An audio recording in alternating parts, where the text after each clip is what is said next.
అండి, నా పేరు జేజోల రాజు ముద్రాజ్. నేను ఇక్కడ రోడ్ నెంబర్ 12లో ఎన్బిటి నగర్లో ఉంటాను. నాది ఓన్ హౌస్ ఉంది అక్కడ. ఒక నెలన్నర నుంచి ఏంటంటే సార్, ఎన్బిటి నగర్లో మాకు ఒక అసోసియేషన్ ఫామ్ చేసుకున్నాం. అంటే వాట్సాప్ గ్రూప్ ఒకటి చేసుకున్నాం. దాంట్లో సుమారు 850 మంది రెసిడెంట్స్ గ్రూప్ మెంబర్స్గా ఉన్నారు. ప్రతి ఇంటి నుంచి ఒకరు చొప్పున. సో ఇక్కడ ఏం జరుగుతుందంటే, ఏదైనా లోకల్ గ్రీవియన్స్ ఉన్నప్పుడు, అది జిహెచ్ఎంసీ కానివ్వండి, వేరే జిహెచ్ఎంసీలో స్ట్రీట్ లైట్స్ కానివ్వండి, రోడ్లు కానివ్వండి, నాలాలు కానివ్వండి, శానిటేషన్ కానివ్వండి, ఈ సమస్యలు ఉన్నప్పుడు ఎవరి కోసం మనం ఎందుకు వెయిట్ చేయాలి, మనమే రెసిడెంట్స్ మన సమస్యలు తీర్చుకుందామని ఒక మంచి ఉద్దేశంతో ఒక గ్రూప్ని ఫామ్ చేసినాం సార్. ఆ గ్రూప్ ఫామ్ చేసిన తర్వాత ఎవరైనా సమస్య చేసినప్పుడు ఇమీడియట్గా ఆ గ్రూప్లో కన్సర్న్ డిపార్ట్మెంట్ ఆఫీసర్ నంబర్ ఇస్తున్నాం మేము. మా గ్రీవియన్స్ కూడా తొలగిపోతున్నాయి. మీరు కావాలంటే ఒకసారి వచ్చి కూడా మా బస్తీని విజిట్ చేయొచ్చు. ఎన్నో స్ట్రీట్ లైట్లు వెలగకుంటూ ఉంటుండే, స్ట్రీట్ లైట్ ఉంటుండే వెలగకపోతుండే. సో వాటన్నిటిని కూడా మేము ఒక సమిష్టి కృషితో మంచి చేసుకున్నాం. 3 రోజుల కిందనే ఇదే పోలీస్ స్టేషన్ నుంచి ఏసీపీ గారిని, సిఏ గారిని పిలిపించి, గణేష్ చతుర్థి వస్తుంది, ఆ అవేర్నెస్ ప్రోగ్రామ్ అని, ఈ గంజాయి, డ్రగ్స్, ఈ మత్తు పానీయాల గురించి కూడా ఒక అవేర్నెస్ ప్రోగ్రామ్ చేసినాం రీసెంట్గా. స్వచ్ఛందంగా సుమారు 300 నుంచి 400 మంది రెసిడెంట్స్ వచ్చి ఆ సమావేశంలో పాల్గొన్నారు. ఇదంతా ఇట్లా సాగుతుండగా మన నగర మేయర్ గారు గద్వాల్ విజయలక్ష్మి గారు, ఆమె ఏమి ఇంటెన్షనో తెలియదు. ఆమె నగర మేయర్గా ఉంటే మాకు సంతోషమే, ఎందుకంటే మా పార్టీ నుంచి, అంటే అఫ్కోర్స్ నేను బీఆర్ఎస్ పార్టీలో ఉన్నప్పటికీ, ఆమె కాంగ్రెస్కి వెళ్ళిపోయినప్పటికీ కూడా ఆమెతో సత్సంబంధాలే నాకు పర్సనల్గా ఉన్నాయి. కానీ ఆమెతో ఉన్న కొంతమంది ఆమె ఏం చేస్తున్నారంటే, ఇప్పుడు ప్రోవోక్ చేసి నా ఇంటి మీదకి వాళ్ళకు 100 మంది గుండాలను తీసుకొని వచ్చారు. ఎందుకు ఈ గ్రూప్ చేసి పబ్లిక్ని రెచ్చగొడుతున్నారు మీరు అంటే? చేసిన పనులను చూడట్లేదు ఆమె ఒక మేయర్ గుండి మాకు ఎంకరేజ్ చేయాల్సింది పోయి, భుజం తట్టి మమ్మల్ని ముందుకు నడపాల్సింది పోయి, ఇవాళ మా మీద పర్సనల్గా అటాక్ వచ్చేస్తుంది. నాకు వాట్సాప్లో కూడా పంపించింది. నేను ఉండేది బస్తీ సార్, అది 85 నుంచి నోటిఫైడ్ స్లబ్ మాది. మా బస్తీలో ఎవరికి పర్మిషన్స్ ఉండవు. 100 గజాల్లో, 60 గజాల్లో, 30 గజాల్లో ఇల్లు కట్టుకొని ఉంటాం. ఒక కుటుంబంలో 2 అన్నదమ్ములు ఉంటే వాడి స్తోమత జర బాగుండి ఉద్యోగాలు చేసి ఒకటో రెండో ఫ్లోర్లు వేసుకొని ఇల్లు కట్టుకుంటాం. ఇవాళ ఏమంటుందంటే, నువ్వు ఈ గ్రూప్లో యాక్టివ్గా ఉంటున్నావు, ఇవన్నీ చేయడానికి నువ్వు వెనక సూత్రధారిగా ఉన్నావు అని చెప్పేసి నన్ను పర్సనల్గా నీ ఇల్లు కొలగొట్టిస్తా, జిహెచ్ఎంసీ నా చేతిలో ఉంది, ఏమనుకుంటున్నావు అని చెప్పేసి థ్రెటన్ చేస్తుంది. ఇవాళ అది కాకుండా ఒక 100 మందిని నా ఇంటి మీద తీసుకొచ్చి నన్ను లైఫ్ థ్రెటన్ చేస్తున్నారు. ఇవాళ లిటరలీ మేము అందరం కలిసి, గ్రూప్ సభ్యులం కలిసి, ఒక పార్కింగ్ ఉంది సార్ మా దగ్గర, స్కూల్ ఎదురుగా గ్రౌండ్ ఉంది. అదంతా ఏమవుతుందంటే, ఎవరో ఒకరు బయట నుంచి తెచ్చి కార్లను తెచ్చి పార్క్ చేస్తే గంజాయి తాగేవాళ్ళు అందులో కూర్చొని అడ్డాలు జమాయిస్తుంటే, దాని కిందంతా చెత్త, బురద ఇదంతా నిండిపోతుంటే, అందరం కలిసి, నేను ఒక్కని కాదు సార్, అందరం కలిసి అది క్లీన్ చేసుకున్నాం, మంచిగా నీట్గా పెట్టుకున్నాం. ఎవరు పార్క్ చేయదని నో పార్కింగ్ అక్కడ బోర్డు పెట్టినాం.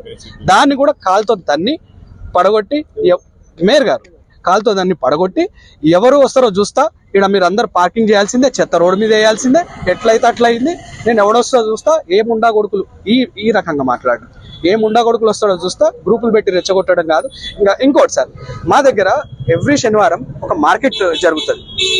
వెండర్స్ బయట నుంచి వస్తారు, వాళ్ళు షాపులు పెట్టుకుంటారు. ఆ వెండర్స్ కూడా మేము ఈ గ్రూప్ నుంచి ఏం చెప్పినామంటే, ఎవరి చెత్త వాళ్ళు వేసుకెళ్ళాలి, ఎందుకంటే మాకు ఇబ్బందులు అవుతున్నాయి. మీరు వ్యాపారం చేసుకుంటారు, డబ్బులు సంపాదించుకుంటున్నారు, హ్యాపీ వెళ్ళిపోండి, కానీ మీరు చెత్త వదిలిపెట్టిపోవద్దు, చెత్త వేయద్దు అని వాళ్ళకి మేము చెప్పినాం. అందరం, నేను ఒక్కరిని చెప్పింది, వాళ్ళు అప్పటి నుంచి చెత్త వేసుకపోతున్నారు. అక్కడ మార్కెట్లో కొంతమంది మహిళల్ని మా మీద ప్రొవోక్ చేస్తూ, ఎందుకంటే మహిళల్ని ముందు పెడితే మమ్మల్ని అటాక్ చేస్తే మేమేం అనలేం కదా, మహిళల్ని పెట్టి పైసలు వసూలు చేస్తారు సార్ వాళ్ళు. లిటరల్లీ స్టాల్కి 100 రూపాయలు చొప్పున సుమారు 250-300 స్టాల్స్ అవుతాయి. మేయర్ గారు ఆమె మనుషులు, లిటరల్లీ ఆమె వాళ్ళ ఫోటోలు ఉన్నాయి సార్, మా తన ఆధారాలు ఉన్నాయి, ఫోటోలు ఉన్నాయి. నాకు వాట్సాప్లో ఆమె పర్సనల్గా మెసేజ్ పెట్టిన స్క్రీన్ షాట్లు ఉన్నాయి. నీ ఇల్లు కొలగొడతా అంటుంది. నువ్వు ఈ గ్రూప్లో యాక్టివ్ ఉన్నందుకు నువ్వు సోషల్ నువ్వు చేయాల్సిన అవసరం ఏంది? నువ్వా మేయర్ నేనా? నువ్వా కార్పొరేటర్ నేనా? చూసుకుంటా, నీ అంతా చూస్తా అని చెప్పేసి వాళ్ళు నన్ను వార్న్ చేస్తుంది. సార్ ఇది ఎక్కడ న్యాయం? మేము ఇక్కడ పబ్లిక్గా, నేను చదువుకున్నానే సార్, అవేర్నెస్ చేయాలనుకుంటున్నాం, పబ్లిక్లో ఆ మోటివ్ తెస్తున్నాం, సోషల్ రెస్పాన్సిబిలిటీ ఫీల్ అవుతున్నాం. నేను ఒక్కనే కాదు, ఈయన అడ్వకేట్ ఉన్నారు మా ఏరియాలో, కొంతమంది అన్నదమ్ములు ఉన్నారు, అందరు ఉద్యోగస్తులే, పొద్దున పోతే రాత్రి వస్తాం. అయినా వాళ్ళ వాలంటరీగా వచ్చి ఎవరు చెత్త వేస్తున్నా కానీ బాబు చెత్త వేయొద్దని చెప్తున్నాం, ఇది శుభ్రంగా ఉంచుకోవాలని చెప్తున్నాం.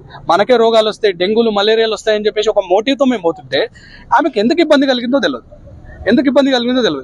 ఇవాళ ఆమె 100 మందిని ఎవరినైతే తీసుకొచ్చిందో నా ఇంటి మీదకి, వాళ్ళందరు రికార్డులు చెక్ చేయండి సార్, వాళ్ళ ఆధార్ కార్డులు కొట్టండి, ఏదో ఒక క్రిమినల్ యాక్టివిటీలో ఉంటారు.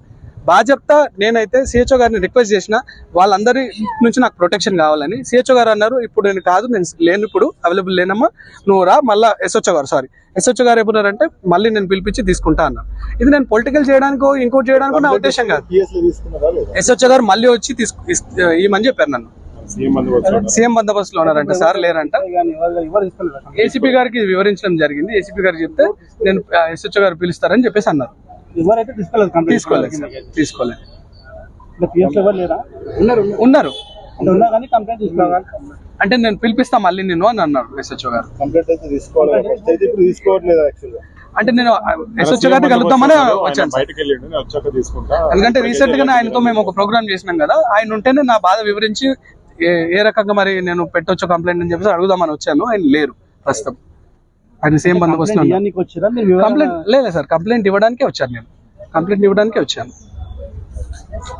సబ్స్క్రైబ్ చేయండి. Please do subscribe to Please like, share and subscribe to top Telugu TV. Top Telugu TV. Top Telugu TV.